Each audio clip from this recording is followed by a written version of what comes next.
pido ayuda económica, invito a los jovencitos a que se comuniquen con nosotros para que ingresen al seminario y al convento de las jovencitas y estudien y estudien y estudien.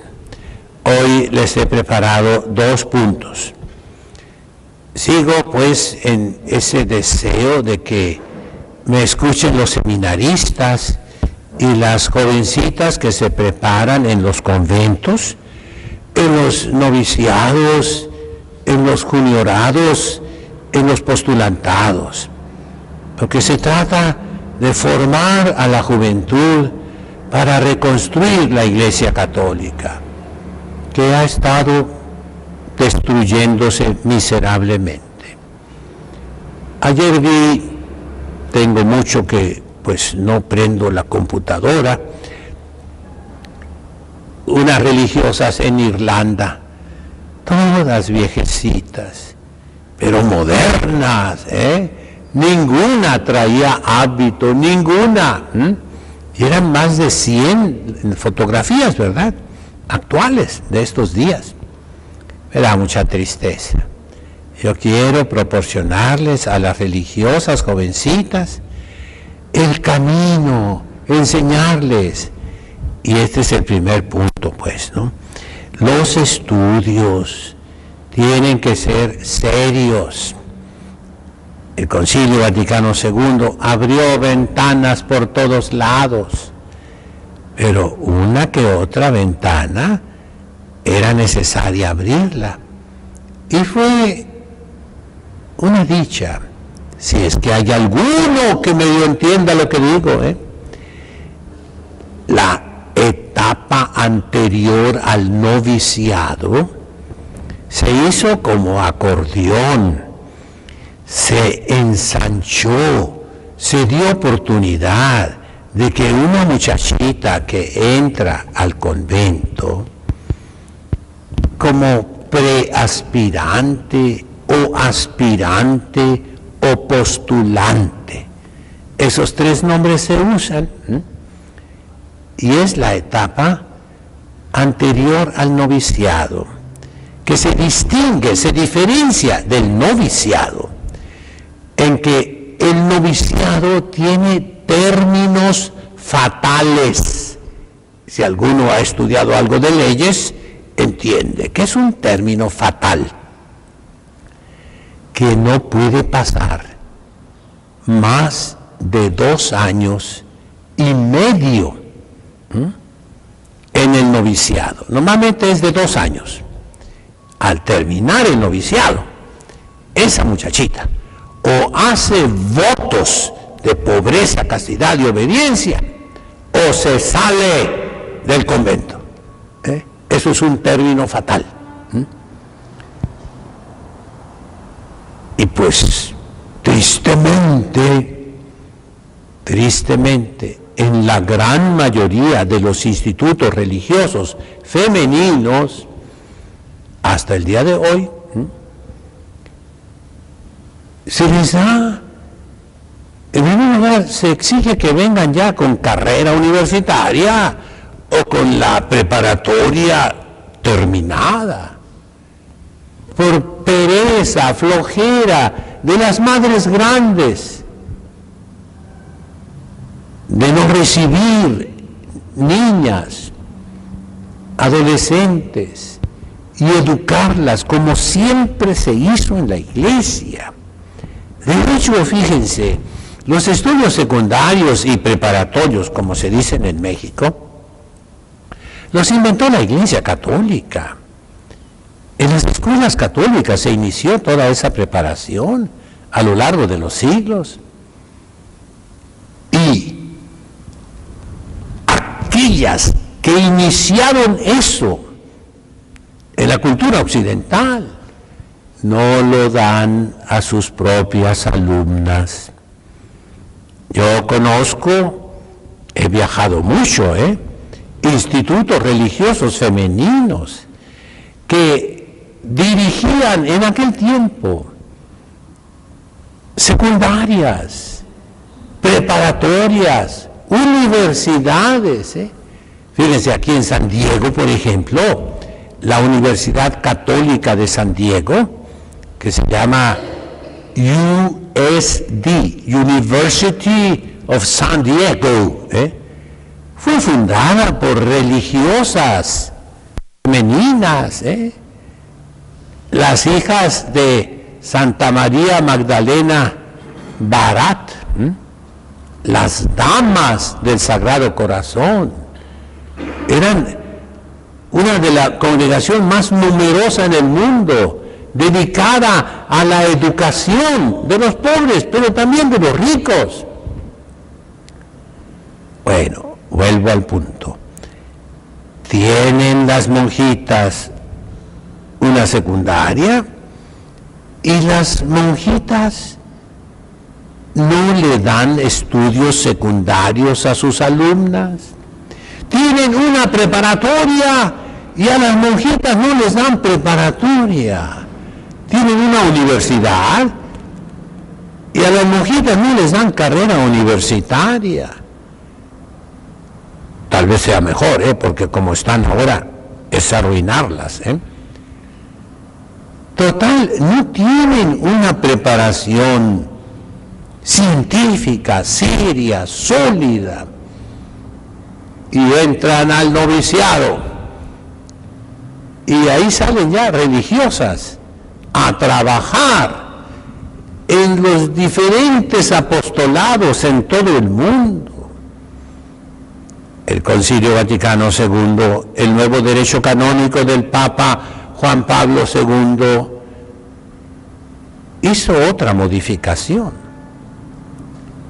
Después del noviciado, se pueden tener hasta 9 años de preparación, lo que se llama el juniorado, los votos temporales, para que se prepare bien esa religiosa. Y tristemente no obedecen al Concilio Vaticano II, Entiéndalo. Si no invertimos dinero, tiempo, trabajo en la preparación de las religiosas, no van a poder. Y eso se ve en todo el mundo. Miles y miles de religiosas dejaron su vocación. Decimos, colgaron el hábito. Se salieron miles y miles y miles. Yo lo vi todo eso, lo viví, porque no estaban preparadas. Y llegó la revolución litúrgica, la revolución teológica, la revolución moral, la revolución filosófica. Y en ese torbellino, ahí se fueron todas esas vocaciones buenas. Hay un psicólogo, Rogers, de aquí estuvo en California, y él le dice, yo fui el causante de que se salieran miles y miles de religiosas. Porque, permítame ponerlo de este modo, les abrió los ojos y las expuso a todas las tentaciones, a todos los choques, a todos los problemas del mundo actual, y no estaban preparadas, y no supieron juzgar, y no supieron discernir, y todas se fueron. Hay un ejemplo en México famosísimo, los benedictinos que estuvieron en Cuernavaca. Fueron muy famosos allá en los años 60 del milenio pasado, del siglo pasado. Eran muchos. Y les metieron una psicóloga que hablara con cada uno de ellos y les diera cursos y terapias individuales y grupales. Y todos se salieron. Todos fíjense bien, descubrieron que tenían vocación al matrimonio. ¡Oh! ¡Qué sorpresa tan grande! No tuvieron cabeza para discernir que no es vocación al matrimonio, por sentido común. A ver, ¿cuáles son las funciones de la vida? De las plantas, de los animales, de nosotros los humanos. Nacer, crecer y luego reproducirse y luego morir. Reproducirse, eso es el matrimonio en el ser humano y en el católico. Y no es una vocación, no, es lo normal para una persona. Dice Dios, no es bueno que el hombre esté solo, le hizo la mujer, su compañera. Eso no es vocación. Muchos la usan. Gente, dice la Biblia, mis hermanos, lo digo con humildad, el número de los tontos es infinito. ¿Cuál vocación? Eso es lo normal para todo ser humano. La vocación es otra cosa. Dios llama y ¿qué dice? Deja a tu padre, tu madre, tus hermanos, tus tierras, tus casas. Deja a tu mujer, deja a tus hijos. Esas son palabras de Jesucristo. Esa sí es vocación. Esa sí es vocación. Y lo repito a los diáconos casados, si quieres ser diácono, Dios te está llamando a la castidad. Que renuncies a tu esposa. Nadie lo entiende así. Allá ustedes. Pero por sentido común. Entonces, mis hermanos, yo invito a las mujercitas, a todas las congregaciones femeninas, que abran los ojos. Se están acabando, se están suicidando, están desapareciendo. Denle la preparación de vida, que es la de los hombres, la de los varones en la Iglesia Católica. Aquí tenemos, les tocó empaginarlo, el Enchiridion Clericorum, un libro así de grueso, en latín, bueno, en muchas lenguas, que habla de las normas que ha dado la Iglesia desde el inicio para la formación de los sacerdotes. Habla de los estudios que deben hacer los sacerdotes dentro de la Iglesia, o sea, dentro de la congregación religiosa, dentro de la orden religiosa, dentro del convento, no que vayan afuera a universidades, a escuelas de los gobiernos. No. Esa formación, mis hermanos, ahora se requiere para las mujeres. Es tiempo de las mujeres. Vemos nosotros, en México mismo, el presidente de la República es una mujer. Bien o mal, lo que quieran, pero es una mujer que dirige una nación de millones y millones de personas. ¿Que no puede la Iglesia tener mujeres preparadas? Pero según la tradición de la Iglesia, y no que las manden a escuelas de los gobiernos y se envenenen sus cabecitas. Con los hombres es lo mismo. No deben estar los seminarios bajo los gobiernos, no. Entonces, la Iglesia tiene que tener todo un aparato de instrucción, como siempre lo tuvo, pero que intencionalmente, culpablemente, malosamente, malvadamente fue destruido y que tenemos que reconstruir. Sí se puede reconstruir, mis hermanos. Y aquí viene el pensamiento de un maestro mío, un grande hombre, Cornelio Fabro, italiano, fue mi profesor allá en Propaganda Fide. Era un volcancito, movido, chaparrito, pero movido por todos lados. Un hombre de estudio, un hombre de mucho trabajo, un hombre de mucha piedad. Para mí es un santo, y lo invoco. Le pido, ayúdame. Como invoco a mi antiguo obispo, Francisco Moreno Barrón. Francisco, ayúdame. Ya le doy de tú, ahora sí le doy de tú, Ella murió. Sal del purgatorio y ven a ayudarme. Sácame del lodazal donde me metiste, del montón de problemas que provocaste. Ayúdame.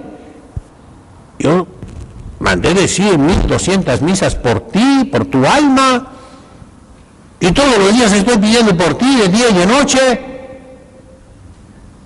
Yo espero que ya salgas de allí, del purgatorio, y me vengas a ayudar. ¿Se puede pedir oraciones a las ánimas benditas del purgatorio, sí o no?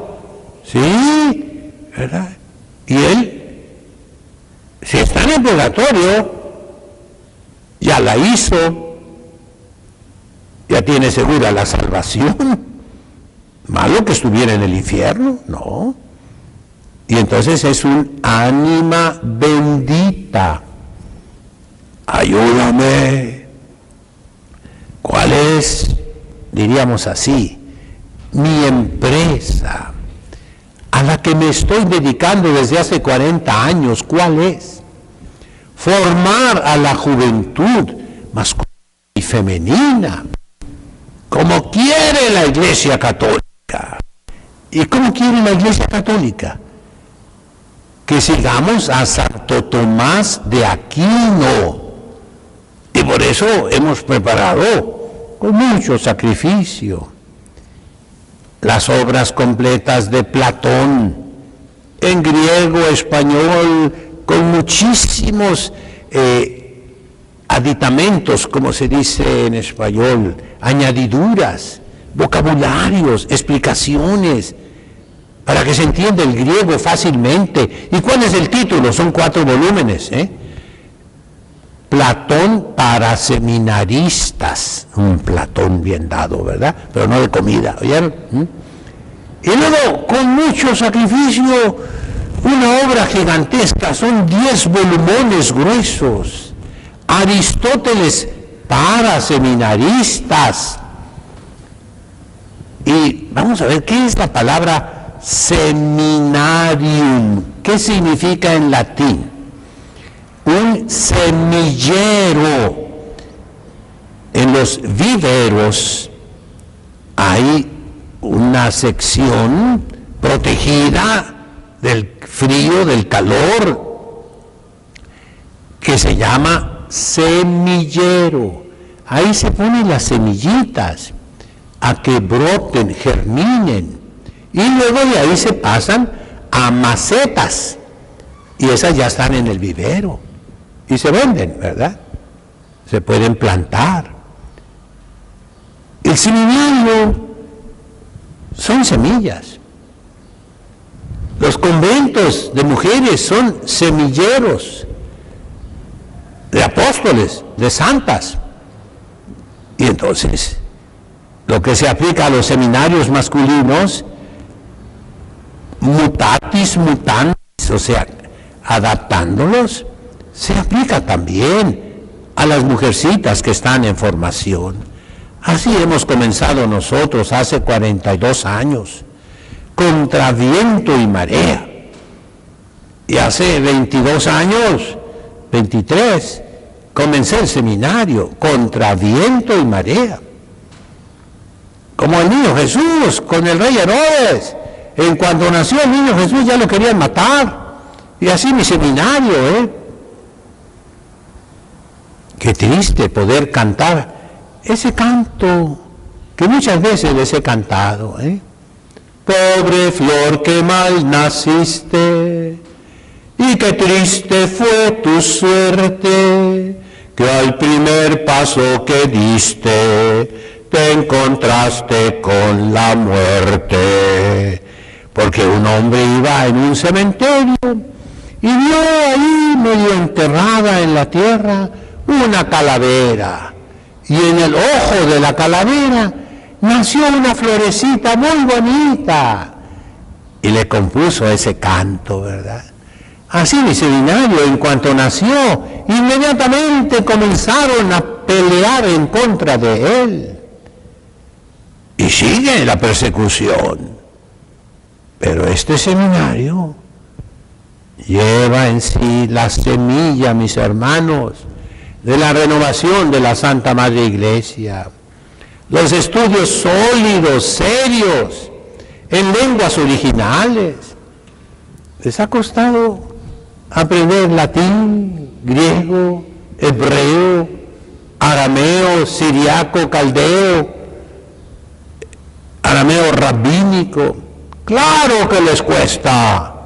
Alemán, inglés, francés. Son el inicio, junto con la formación religiosa, el inicio para poder después estudiar la filosofía.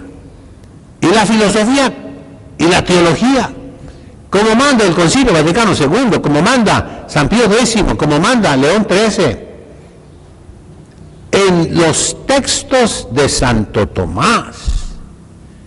Cómo he batallado sin dinero para conseguir esos libros, pero ya los tenemos y los estamos poco a poquito publicando, primero 50 copias nada más para uso nuestro, y después ya podremos distribuirlos a todos los seminaristas. Seminaristas se puede decir tranquilamente, y yo así ya lo he dicho, los seminaristas y las seminaristas, ellas femeninas, porque son semillas, no que vayan a ser sacerdotisas, no que vayan a ser acólitas, no, eso la Iglesia nunca lo ha querido, lo hacen todos, allá ellos, pero está mal. ¿Por qué no debe haber acólitas? En cuanto entra una muchachita con todos los acólitos, todos los hombrecitos se van. ¿Por qué? En esa edad de los acólitos, hablo 8, 9, 10, 11 años, no quieren andar con las mujercitas. Es una edad psicológicamente en que ya se quieren distinguir, diferenciar de las mujercitas. ¿Y cuál es el peor insulto que le pueden dar a un muchachito de esa edad? Pareces vieja. Ay, se enoja, ¿eh? Vieja al último. Así decíamos nosotros, me acuerdo muy bien, ¿eh? Jugamos carreras y decíamos, vieja al último que llegue. Y corríamos todos para llegar temprano, ¿verdad? No entienden eso los malos pastores, hombre. Si metes una mujercita en medio de los acólitos, te vas a quedar con puras mujercitas. Segundo, un acólito es una vocación en futuro, ¿eh? ¿Cómo se llamaba el grupo de acólitos antiguamente? El pequeño clero. El acólito viene al altar con el deseo de Dios, de entregarse a Dios, ¿eh? Entonces, aquí viene el segundo punto. No seamos necios, no seamos tontos, no seamos insensatos. La Iglesia necesita el estudio serio, sólido. Y ese estudio no se va a conseguir fuera de la Iglesia, no, mis hermanos, sino dentro de la Iglesia. ¿Qué estudia la Iglesia? La Biblia, la palabra de Dios, la Sagrada Escritura y la tradición, la historia de la Iglesia, lo que han hecho todos los discípulos de Cristo, comenzando con los apóstoles, a lo largo de los siglos. Esta inquietud que yo tengo, cómo quisiera que la tuvieran los buenos pastores. Si comienzan por allí, un día la van a entender, día la van a entender. No sean soberbios, no sean orgullosos, sean humildes, entiendan lo que estoy diciendo. En nombre del Padre, del Hijo, del Espíritu Santo. Amén. Dominus vobis.